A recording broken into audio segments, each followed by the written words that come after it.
Hello friends, welcome back to our channel. AP మరియు తెలంగాణ రాష్ట్ర వ్యాప్తంగా 4 రోజుల పాటు భారీ వర్షాలు కురుస్తాయని వాతావరణ శాఖ హెచ్చరికలను అయితే జారీ చేస్తుంది. రాష్ట్రంలో ఇవాల్టి నుంచి 4 రోజుల పాటు పిడుగులతో కూడిన వర్షాలు పడే అవకాశం ఉందని వాతావరణ శాఖ అయితే తెలిపింది. పూర్తి వివరాలు అయితే చూద్దాం. ఏ జిల్లాలో ఈ వర్షపాతం అనేది ఉంది, సో ఎంతెంత మోతాదులో మనకి వీటికి సంబంధించి పడతాయి అనేది చూద్దాం. వీడియో నచ్చితే లైక్ చేయండి, వెంటనే ఛానల్ని సబ్స్క్రైబ్ చేసుకోండి. అదేవిధంగా మీ ఏరియాలో వర్షం కనుక పడుతూ ఉంటే కింద కామెంట్ సెక్షన్లో తెలియజేయండి.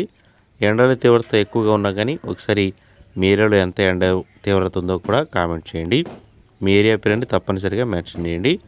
ఇక వివరాలకు వెళితే, రాష్ట్ర వ్యాప్తంగా ఇవాల్టి నుంచి 4 రోజుల పాటు పిడుగులతో కూడిన వర్షాలు పడతాయని వాతావరణ శాఖ తెలిపింది. పార్వతీపురం మన్యం, అల్లూరి సీతారామరాజు, ఏలూరు, ఎన్టీఆర్, పల్నాడు, ప్రకాశం, నెల్లూరు, నంద్యాల, అనంతపురం, కడప, అన్నమయ్య, తిరుపతి జిల్లాల్లో మోస్తరు నుంచి భారీ వర్షాలు కురుస్తాయని ఆంధ్రప్రదేశ్ వాతావరణ కేంద్రం అంచనా వేసింది.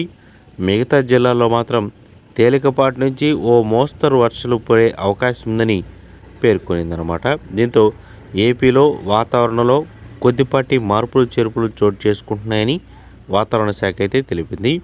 ఇక తెలంగాణలో కూడా నేటి నుంచి 5 రోజుల పాటు తేలికపాటి నుంచి మోస్తరు వర్షాలు పడే అవకాశం ఉందని కూడా వాతావరణ శాఖ అధికారులు అయితే తెలిపారు. రంగారెడ్డి, ఉమ్మడి వరంగల్, ఖమ్మం, నల్గొండ, మహబూబ్ నగర్ ఇటువంటి జిల్లాల్లో వర్షాలు కురుస్తాయని పేర్కొనింది.